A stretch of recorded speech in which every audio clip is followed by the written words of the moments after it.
परमेश्वर के पवित्र हजूरी में प्रार्थना के साथ हमारी जरूरतों को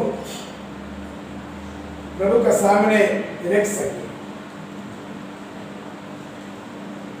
प्रभु महान है जो प्रभु ने आज हमें इतना अच्छा समय जो दिया कि हम बहुत कम लोग खुदा के हजूरी में बैठकर प्रार्थना जो कर रहा है। अगर कम है तो भी कोई बात नहीं, हमारी प्रार्थना हम आगे जारी रखेंगे। अच्छा हम अपने विषयों को लेकर खुदा के हजूरी में बैठकर प्रार्थना जो कर रहे हैं। अगर बेटी को भी आने वाले दिनों में कोई नहीं छोड़ सके, हालेलुया। प्रार्थना जो चीज है बहुत महत्वपूर्ण है। इस प्रार्थना को हम बाइबल की भाषण देने से भी या हम आराधना करने से भी ज्यादा ताकत देने वाली बात है प्रार्थना। प्रार्थना के बगैर एक विश्वासी को अपनी जिंदगी को आगे बढ़ा नहीं सकते। प्रार्थना एक बहुमूल्य चीज होती है। प्रार्थना के बिना हम शैतान से जो जीत है हम प्राप्त नहीं कर सकते। शैतान हमें क्या करते हैं, चारों तरफ से वो अपना सैनिकों को खड़े कर देते हैं। क्यों खड़े कर देते हैं? हर प्रकार की मुसीबतें जो मसीह को मानने वाले हैं, प्रभु को मानने वाले हैं, उनको घेर लिया था। कल परसों दिल्ली की मुख्यमंत्री के घर के चारों तरफ लोग घेर लिया था। कल मेरी मिसेस मेरे को पूछ रहा था केवल हमें ऐसे प्रॉब्लम क्यों आते हैं, केवल हमारे लिए ऐसे मुसीबतें क्यों आते हैं। मैं आपको बताना चाहता हूं, मुसीबत उनको आते हैं जिनसे प्रभु की ज्यादा प्यार होती है, जिनके ऊपर प्रभु ज्यादा आशीष करना चाहते हैं। शैतान का काम है उस आशीषों को रोकना। उस आशीष को देख के हम प्रार्थना नहीं करेंगे तो शैतान क्या करेगा, उन आशीषों पर रुकावट पैदा करेगा। रुकावट पैदा करने वाले शैतान भी है और इंसान भी है। इंसान अगर मन के अंदर कुछ सोचते हैं कि इनका काम ना बने, इनकी जिंदगी में कुछ काम ना बने। अगर बेटी पढ़ाई करती है ना, थोड़ा अपनी इलाके में आसपास के लोगों के बीच में थोड़ा इज्जत ज्यादा है या प्रभु आगे बढ़ा ले, अच्छा पढ़ाई लिखाई बाकी लोगों से भी उत्तम है, अच्छे हैं जो चल रहे हैं। लोगों की निगाह में क्या सोचेंगे लोग, पता नहीं ये आईएएस बनने जाएगी, क्या ये आईपीएस बनाने जा रही, या ये बहुत बड़े मैनेजर बनने जा रहे। कुछ भी लोगों का मन के अंदर अगर जेलसी पैदा होकर, जेलसी शैतान पैदा करके क्या करते हैं, दूसरे की आशीषों में रुकावट बनकर खड़े हो जाते हैं। ये जो केवल अविश्वासी की बात नहीं होती, ये केवल अविश्वासी की बात नहीं होती, विश्वासी के मन में भी क्या हो जाती है, इसी प्रकार की बातें हो जाती है। पास्टर को अंदाजा होता है उनका विश्वास ही कैसा है। हालेलुया। तो मैं आपको कहना चाहता हूं, हर एक विश्वासी बोलने वाले जो लोग आत्मिक नहीं होते। जब आत्मिक हो तब वो आत्मिक बातें सोचे। में तो तैयार कर रहे हैं, उसके ट्रांसलेशन चल रहे अभी, बीच में जब टाइम मिलता है तो मैं कर रहा हूँ। हम कोशिश करेंगे कि हमारे सोशल मीडिया में भी, हमारा भाषण को भी जो बाइबल की जो ओरिजिनल शिक्षा होती है, तो मैं आपको बताना चाहता हूँ विश्वासियों का जो चार चरण पर पास्टर चलेगा तो पास्टर को। समझिए ना बात? बहन समझिए? नहीं समझे? मैं बताता हूं। पास्टर को बहुत कुछ चीजें समझना चाहिए। विश्वासियों का हर बातों में पास्टर कल सभी मिलकर ये बात कर रहा था। उन लोगों का गलतियां, उन लोगों का बोलचाल, उन लोगों का बैठना उठना अन्य जाति के साथ जैसे कैसे कई उनके रिश्तेदार भाई बहन के साथ वो जैसे मर्जी चलता है, जैसे रीति रिवाज होती है, विश्वासी भी उन्हीं के अनुसार चलते हैं। तो पास्टर की उनको पता होता है पास्टर क्या करेंगे, विश्वासी की बातों को थोड़ा अनदेखा करेगा। तो पास्टर सोचेगा चलो उन्होंने लकड़ी बांध लिया, लकड़ी बांधने में क्या होता है, कुछ नहीं होता। वो तो दिवाली मना ले, वो तो दिवाली मनाने में क्या थोड़ा दिया जलाना, पास्टर ने पटाखे फोड़ना, बस उसमें क्या कुछ नहीं होता। वो तो ईस्टर मना ले, ईस्टर मनाने तो वो तो बाइबल के हिसाब से है। अच्छा चलो वो तो गुड फ्राइडे मना ले, वो तो चलो बाइबल के हिसाब से। लोग पास्टर क्या कर रहे हैं, विश्वास की चाल चलन के अनुसार आंख बंद कर देते हैं, विश्वास के अनुसार पास्टर करते हैं। इसलिए कैसे बढ़ता है, क्योंकि पास्टर कुछ बोलते हैं। अगर पास्टर सीधे तौर पे बात करेंगे तो विश्वासी चाचे छोड़ के भागेगा। इसी प्रकार का सही बातों को जानकर समझकर चले। मैं यहाँ पर थोड़ा सख्ती से हमारा बात होती है, थोड़ा बिब्लिकली परमेश्वर का वचन की ओर से, इसलिए लोगों का ये होती है कि कई लोग इसलिए क्या मुझे पता है जो हमारी बातों में सहमत नहीं होते, हमारी बात भी परमेश्वर का वचन की बातों में सहमत नहीं होते, इसलिए हमारा कलीसिया छोटा नहीं, छोटा नहीं तो भी मेरा मन की चाहे पानी भरे भी सुनिधि बाबी मेरी बेटी और मेरी बेटी के परिवार और मेरे जितने भी कलीसिया के जो लोग हैं सारे खुदा के पास जाना चाहिए। हालेलुया। हम सभी जन हमारा परमेश्वर के राज्य में होना है। बस अगर लोग कम है तो भी कोई बात नहीं पड़ती। हालेलुया। प्रभु की एक योजना है, माहिरपुर में परमेश्वर के प्रति एक बहुत बड़ा काम हो। हालेलुया। मैंने आपको ये बताना चाहता हूँ, अप्रैल महीना आज फर्स्ट है, आज जैसे आपने प्रेयर कर प्रभु इस महीने में 10 परिवार हमें दे। हालेलुया। 10 परिवार हमें दे जो अद्भुत काम को जो प्रभु आपके द्वारा भी कर सकते हैं और हमारे द्वारा भी प्रभु बहुत बड़े काम कर सकता है, लेकिन हम समर्पण में नहीं है। उस काम को करने के लिए हम समर्पण में आना चाहिए,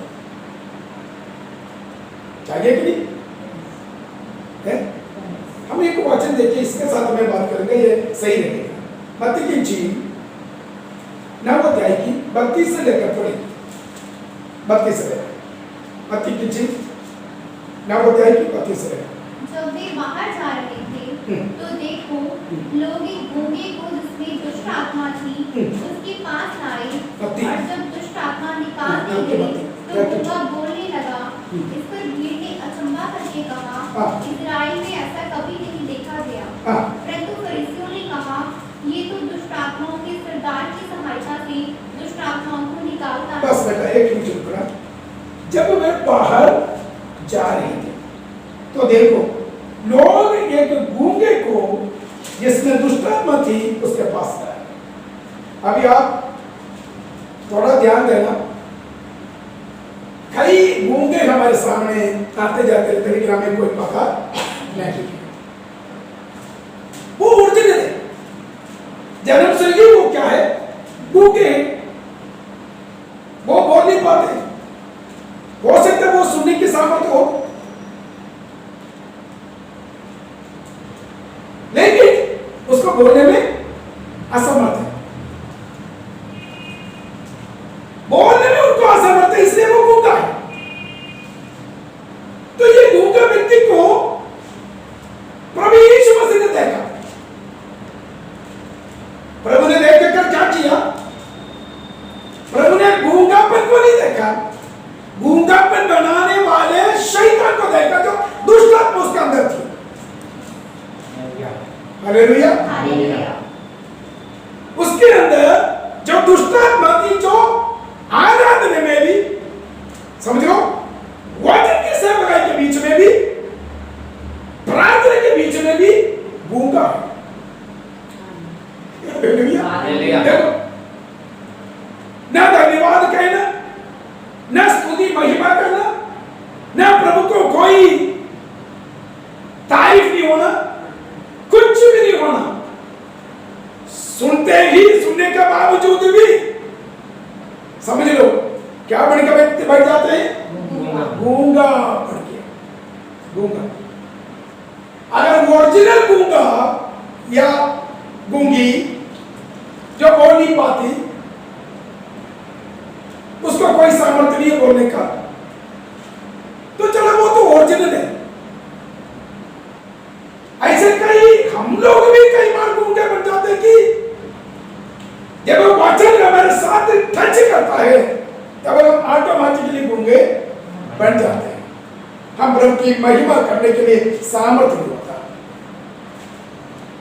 जब तक प्रभु यीशु हमारे सामने नहीं आते तब तक हमारी गूंगापन हमें गूंगा बनाते रहेगा। हालेलुया। जब आप प्रार्थना सभा में शामिल हो, जब आप उपवास की प्रार्थना में हो या आराधना के बीच में हो, तो जब हम अपने दिल से, दिल खोल कर हम जब प्रभु की महिमा करोगे तो ऑटोमेटिकली हमें गूंगा बनाने वाले दुष्टात्मा बाहर आएगा, वो छोड़ के चले जाएगा। हमें अभी मैं हमारे जमीन पर गया, वहां में 4-5 जने बैठे हुए काम कर रहे, जो सतन है वो उतार रहे।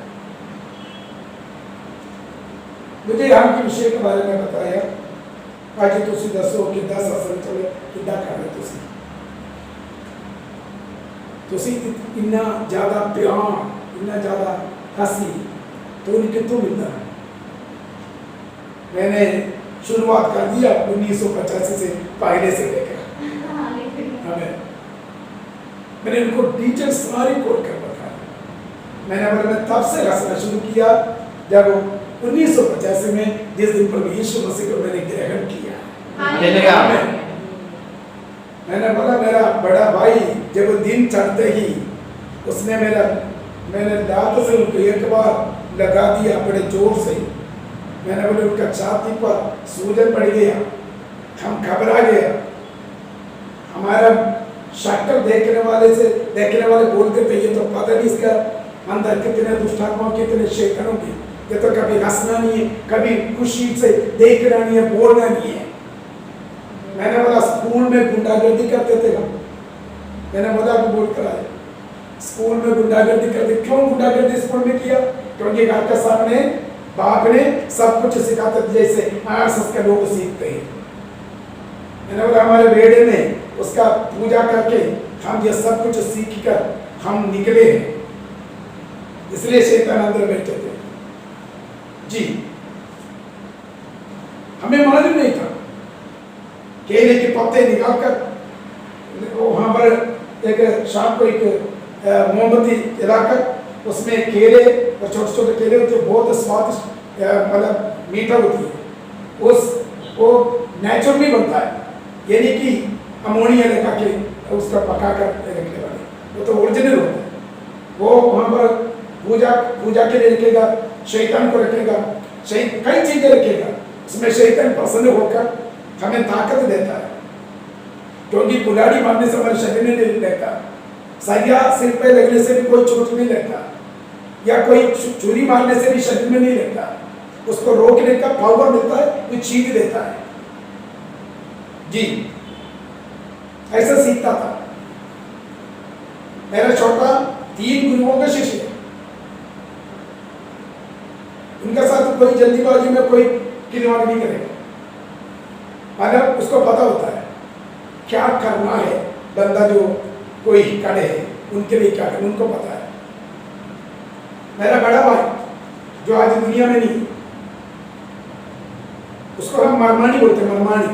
मरमानी के मतलब होता है जो उंगलियों से बंदे की नाड़ी को ब्लॉक करना,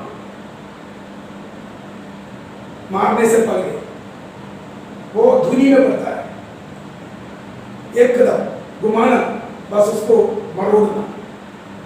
जब तक वो नहीं समझ लो कि दोबारा उल्टे में नहीं करता, तब तक वो दर्द करके परेशान हो जाएगा। इसी प्रकार के कई प्रकार की विद्या, कई प्रकार की जो शैतान का काम 1985 तक ये हमारे साथ रहेगा।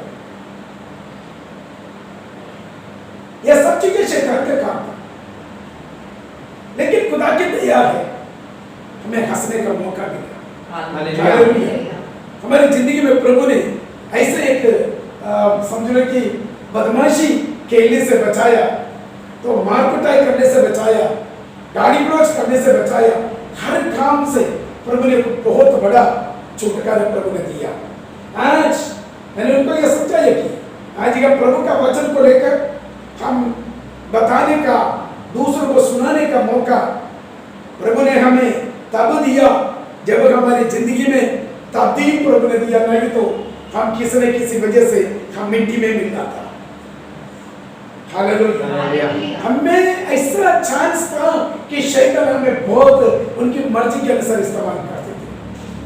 मैं आपको बताना चाहता, इसी प्रकार छुटकारा पाया हुआ व्यक्ति गूंगा नहीं बन सकते। वो प्रभु की महिमा करते करते, प्रभु से प्रार्थना करके बहुत बड़ी जीत हासिल करने की पूरी कोशिश करेगा, ताकि शैतान उसको कभी भी हारने ना दे। प्रार्थना करने वाले विश्वासी को शैतान कभी भी हारने का मौका ना बना दे। इसलिए शैतान की चाल को एक विश्वासी अच्छी तरह जानकर प्रार्थना करते रहेगा। मैं आपको बताना चाहता हूँ, शैतान की नजरें सबके ऊपर होती है, दुष्ट आत्मा की नजरें सबके ऊपर होती है। तो शैतान की नजरों से बचने के लिए हमने भी कुछ उपाय करना पड़ेगा। उस उपाय क्या होना? हाँ, उपवास और प्रार्थना और खुदा का वचन का मनन करना। उपवास और प्रार्थना और खुदा की वचन की मनन करना। कई लोग सोचते उपवास किसके लिए करना? पेट भर के खाओ, बस प्रार्थना में पेट जी। कम से कम हफ्ते में एक बार उपवास करना शरीर के लिए कितने अच्छे होते हैं, बिल्कुल तंदुरुस्त हो जाता है। अगर 2 दिन बैठोगे तो उससे भी अच्छा है। अगर 2 दिन से ज्यादा उपवास में बैठेंगे तो भी अच्छा है, बहुत अच्छा होता है। नंबर 1, हमारा फिजिकली वीकनेस जरूर हम फील करेंगे, लेकिन हम स्पिरिचुअली स्ट्रॉन्ग हो जाए। हालेलुया। हमें आंतरिक में बढ़ने की जब हम प्लानिंग करोगे, तब हमारे शरीर को देखने में चाहिए। हालेलुया। हमारा शरीर कैसे मर्ज हो जाए, लेकिन हम आंतरिक में कुछ आगे बढ़ने के लिए कोशिश करना है। उसके लिए वचन की हमें जरूरत है। कई लोग वचन को पढ़ना नहीं, प्रार्थना के लिए नहीं होना, उपवास खोल कर क्या करेंगे? काम करते रहे। आज चर्च का प्रार्थना मैंने हमारे ग्रुप को भी मिला, क्योंकि इस उपवास न आपके लिए, न मेरे लिए, न हम इतने लोग के लिए, पूरी कलीसिया के लिए होता है। प्रभु के वचन में लिखा है, शैतान ऐसा काम करता है कि लोगों को अंधा बना देते, गूंगा बनाते हैं, खतरनाक बीमारियां पैदा करते हैं। मेरे पास अल्फा एंड ओमेगा जो एक ग्रुप हमारे साथ है, कम से कम 500 से करीब लोग हैं।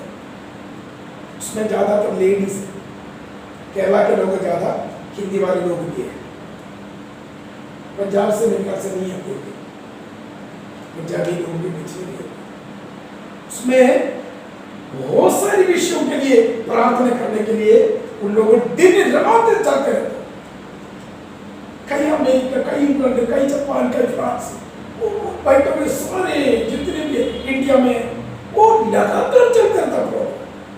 मेरा मोबाइल फलता था, इतना बीमारियों का लिस्ट आता है, लोगों का नाम, वो भी बोले विश्वास।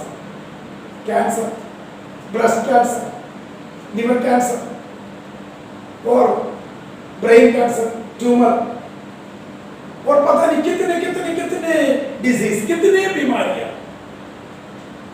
किसको है? विश्वासी को। कई खत्म हो जाते हैं, प्रार्थना करके करके करके खत्म हो जाते हैं। जो खुदा की लिस्ट में नहीं है वो अलविदा करके चले जाते हैं।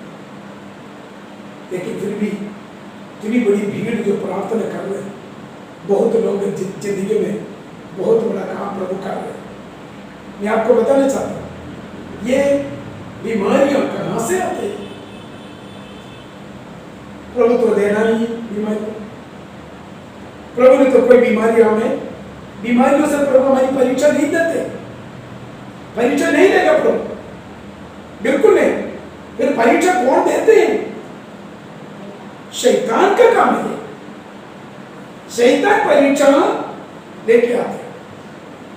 प्रभु विश्वासी की विश्वास को टेस्ट करके देखना है। सॉरी, जो टेस्ट करके देखना होता है कि विश्वासी कैसा है, परीक्षा नहीं होती। आपको कभी भी प्रभु ऐसे कभी नहीं करते आपको परीक्षा देकर फंसाना, प्रभु नहीं कर देगा। प्रभु टेस्ट करके देखा है। टेस्ट क्यों कर रहे? क्योंकि आप विश्वास में मजबूत रहेंगे या नहीं। इसलिए छोटी मोटी बीमारियां, छोटी मोटी तंगी मुसीबत, परेशानी, क्लेश हमें विश्वास में मजबूत करने के लिए प्रभु दिया जाता है और हमें मारने के लिए नहीं है। हमें वो हमें इसलिए देता है कि हम आत्मिक में मजबूत हो जाए, हम बलवंत हो जाए, हमारी प्रार्थना में कभी कमजोरी ना हो, वचन की मनन करने से हम और आगे तगड़े बढ़े। इसलिए हमें इस प्रकार का टेस्ट प्रभु देते हैं। परीक्षा कौन लेके आते हैं? शैतान। परीक्षा शैतान लेकर आता है। लेकिन परीक्षा से जीतने के लिए क्या होना चाहिए? यह नहीं है कि शैतान ने परीक्षा दिया, परीक्षा लेकर आए, हम शैतान के परीक्षा में ही बैठे रहे। नो, फिर क्या करना चाहिए? परीक्षा से जीतने के लिए उसका उपाय भी प्रभु ने रखा हुआ है। आमीन। नहीं तो अय्यूब को परमेश्वर शैतान के हाथ में देने के बाद क्या प्रभु अपने काम में चले गए? नहीं। प्रभु यह देखना चाहता था कि शैतान कब तक अय्यूब की जिंदगी के साथ खिलवाड़ करेगा। ज्यादा खेल शैतान का प्रभु होने नहीं दिया।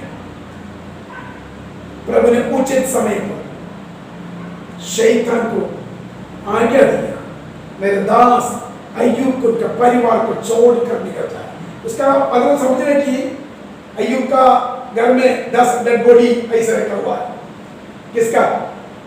उनका बेटों का। अय्यूब के घर के सामने आप सोचिए थोड़ा, बंदा एक बाप होने के नाते उसका दिल कितने हिलाया। उस बाप का सामने उनका 10 बेटों की, उनका बेटे बेटियों की डेड बॉडी सामने है। उनका धन संपत्ति इतना समझने की शून्य कर दिया।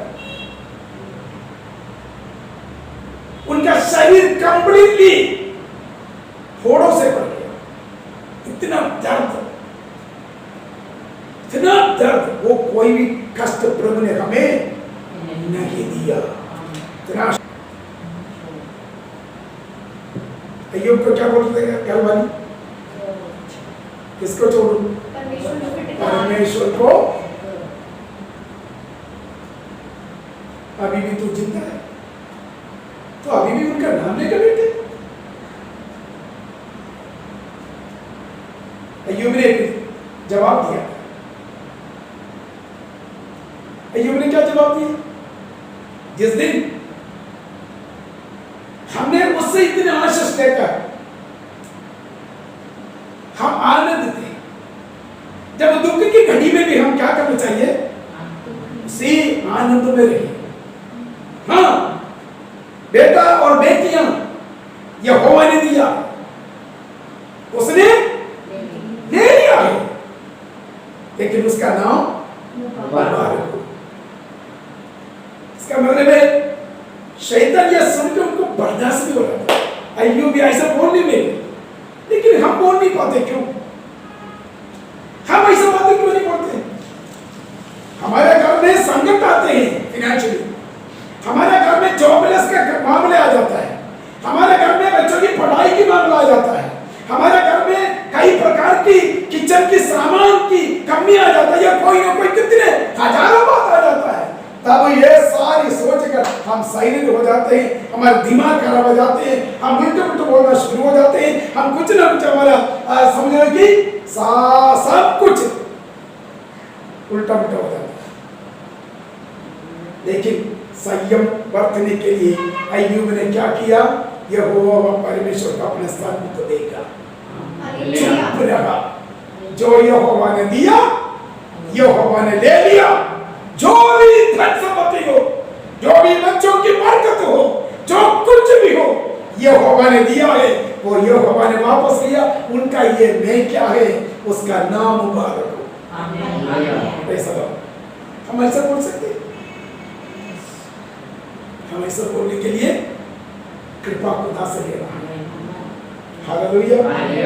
तो यहाँ पर हम नीचे जो पढ़कर आए तो इसमें लिखा गया है, बेटा उसका 33 पढ़िए तो ना। और जब दुष्ट आत्मा निकाल दी गई तो गूंगा बोलने लगा। इस पर भीड़ ने अचंभा करके कहा, इजराइल में ऐसा कभी नहीं देखा। देखो यहाँ पर लिखा है, यीशु मसीह ने आदेश देते कि क्या हो गया, दुष्ट आत्मा उसको छोड़कर निकल गई। इसका मतलब हमें गूंगापन बनाने वाला कौन होता है? दुष्ट आत्मा होता है। हमारे माइंड को डाइवर्ट करके भटकाने वाला चीज वही होता है, क्योंकि ये एक ही जगह पर ये ठिकाना मत बनाए, इसका दिमाग भटक जाए, इसको परेशान किया जाए, इसके ऊपर ऐसा हावी हो जाए कि ये प्रार्थना ना करे, ये बाइबल ना पढ़े, ये गीत ना गाए, ये घर के अंदर अशांति महसूस करे, ये अभ्रात में मच जाए। ये सब कुछ कौन करता है? शैतान करके हमें गूंगापन में डालते हैं। और गूंगापन में हमें अगर कोई उषा मैं परेशान में हूँ, उषा कर मेरे सामने बैठकर तालियां बजा के कुछ मजाक में कुछ बोले या कुछ गीत गाए तो मुझे एकदम क्या होगा? तो मैं परेशान में बैठा, कौन परेशान दिया? शैतान ने परेशान दिया। उषा मेरे सामने बैठ के क्या कर रहे? तालियां बजा के कुछ अपने मस्ती कर रहे, तो मेरा दिमाग एकदम क्योंकि शैतान क्या कर रहे हैं, तो मुझे ज्यादा बिगाड़ने की कोशिश में लगे। शैतान को पता है इनके दिमागों को पकड़ने में, शैतान को पता है इनके दिमागों को पकड़ने में ये परेशान हो जाएगी। उस वक्त तेरे परेशान नहीं देगा या ना बच्चों नहीं देगा, क्योंकि अभी जितने परेशान, अभी उदाहरण बहन का घर में सुनिद्र भाई का कोई इतना परेशान नहीं होती जितने बहन अपने दिमाग में टेंशन करती है। अभी बहन की पढ़ाई तो गाड़ी में भी पढ़ाई तो नहीं कर रहे, पढ़ाई यही कर रही है। इसका दिमाग में ये मुझे पता नहीं कब होगा मेरा लाइफ में कोई जॉब या कुछ, मैं आगे काम कैसे करेंगे, ये दिमाग में वो डालने की इतनी टेंशन देकर भटकाने की कोशिश कौन करेगा? शैतान करते रहेगा। मैं तो बात आपको बताना चाहता हूं, शैतान जितने मर्जी कोशिश करे हमें भटकाए, लेकिन खुदा जब खड़े हो जाता है ना, तब शैतान का सारी जितनी भी चालाकियां हैं वो बंद हो जाएगा। आमीन। उनका चालाकियां बंद हो जाएगा। अय्यूब को छोड़कर जैसे भागा वैसे हमें छोड़कर भी वो भाग जाएगा। आमीन। यहाँ पर यीशु छूने में उनका गूंगापन खत्म हो गया, दुष्ट आत्मा से बाहर निकला और तब वो बोलने लगे। हम जितने मर्जी वचन सुनेंगे ना, कई लोगों का मुंह में पता नहीं डंडा लेकर वैसे हिलाकर देख लो, मुंह के अंदर जुबान है या नहीं, क्योंकि वो कभी भी प्रभु की महिमा नहीं करेगा जुबान बंद करके बैठे। इसलिए हमें प्रभु जब हमारी जिंदगी में कोई अच्छा करे बुरा करे, अभी मैं उनको उन भाइयों को समझा रहा था, हमारे जिंदगी में वो कुछ भला करे बुरा करे कुछ भी करे, हम उसको कभी छोड़ के कहीं नहीं जाएगा। वो लोग ऐसा बोले कि जो क्रिश्चियन में वो किसी बाबे के पास, कोई किसी के पास वो लोग नहीं जाएंगे, क्योंकि वो बोलते हैं हमें सब कुछ इधर मिल रहा है। हालेलुया, सब कुछ हमें प्रभु की ओर से मिल रहा है, वो इधर क्यों जाए?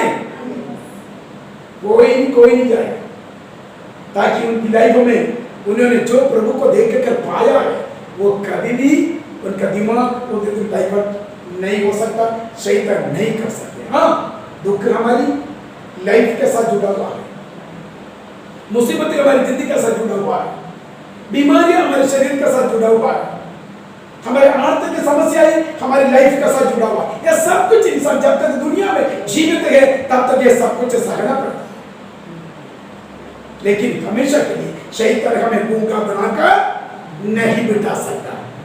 हालेलुया, जब चाहे समर्पित करें, 10वें अध्याय की पहली आयत देखिए, जब हम चाहे या समर्पित करें तो प्रभु हमारे लिए क्या करता है? देखो यहाँ पर लिखा है, पढ़िए बेटा।